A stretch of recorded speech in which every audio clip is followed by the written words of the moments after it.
So if you've never met me before, I'm Jess. I have been at this church now for about 10 years, and in that time I have become a Christian. And I'm now the worship leader at church, which is really fun, and it's just a good place to be.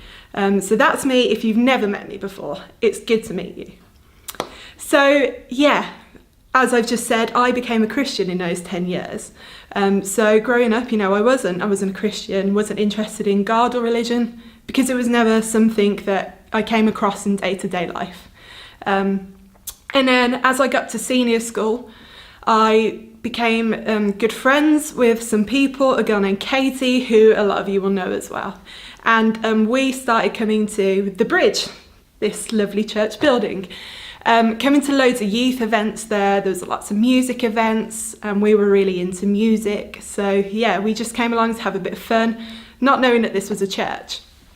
And then one evening, our youth leader at the time invited us away to a big Christian festival disguised as a music festival, is what he said. It sounded like a lot of fun, something that we'd be up for. So a big group of us, all non-Christians, packed our bags and off we went to Soul Survivor. And little did we know that this was a big Christian event. We got there, and it was safe to say we were all pretty confused as to what was going on.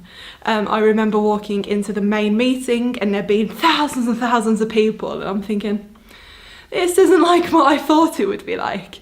And then of course the worship starts and the speaker starts talking about God, about the Bible, and I'm like, what on earth have I come to? Because I just wasn't interested in God. In all honesty, I was set on proving to Christians that God wasn't real, got no time for that. So for me to be in this setting now where I'm surrounded by Christians, learning from the Bible, hearing who Jesus is, that was mad. Like, until then, Jesus was this guy that was born on Christmas Day, and that's the reason I get presents. So to hear more about him was crazy. So at first I was a little bit put off. I didn't want anything to do with it. And then as the week got on, I started really getting into it. I loved the music. That was what drew me in. And I loved watching all these people sing these songs because they were singing it so passionately and it had so much meaning for them. And I'd never seen anything like that. So that really drew me in. And I started listening to the words, and they started explaining and telling me about who Jesus is. He's the saviour of the world. And I just remember thinking, okay, like maybe there's something to this. Maybe this Jesus guy is not as bad as I first thought. As the week got on, I started listening to the teaching more and more, paying attention. And every night, the guy who leads it all, Mike Pilavachi, hero, he gave a call for people to come up and give their lives to Jesus. And a couple of my friends had did it, and that was really exciting. And then I'd held off for as long as I could. And then I just remember getting up and walking to the front. Because if I'd stopped, I know I wouldn't have done it. So off I went to the front, and we prayed this prayer. And it was, I can't remember the exact words, but it was something like, Jesus, I want you in my life. I accept you as my Lord and my Saviour. And really that was where this all began. So that was back in 2010. And so much mad stuff has happened. Like from there, I came back and it was right. Okay, I've made this big commitment. So what is that? What does that look like? And I got plugged into church.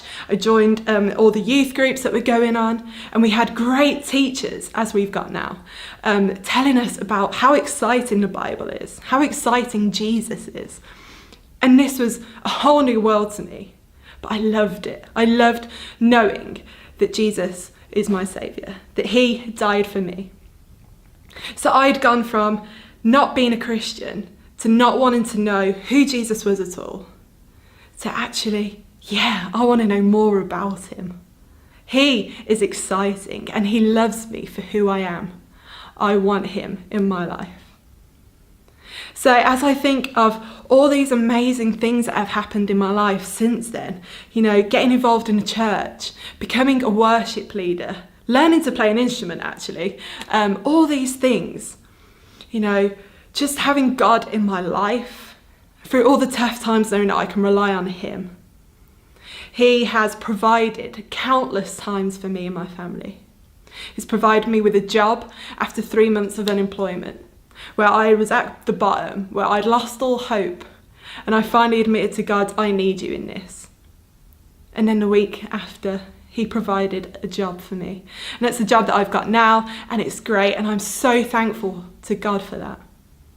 But actually, I want to be real with you guys as well, because it's so easy for us to stand in front of a camera and say, become a Christian, everything is great.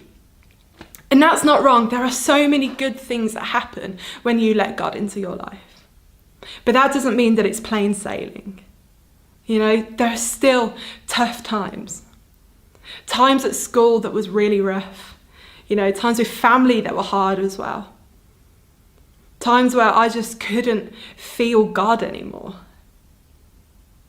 Yeah, things get rough. But actually, it's about knowing that even in those rough times, God is there with us. You know, if we think when the disciples are on the boat and Jesus is asleep and the storm starts raging and they panic. And they're like, Jesus, wake up, we need you. And Jesus gets up and he calms the storm. And he says to the disciples, like, come on, guys, like, can you not trust? I am with you. You will be fine. And that is what he says to us when those storms in our life get wild. I am with you. It will be fine.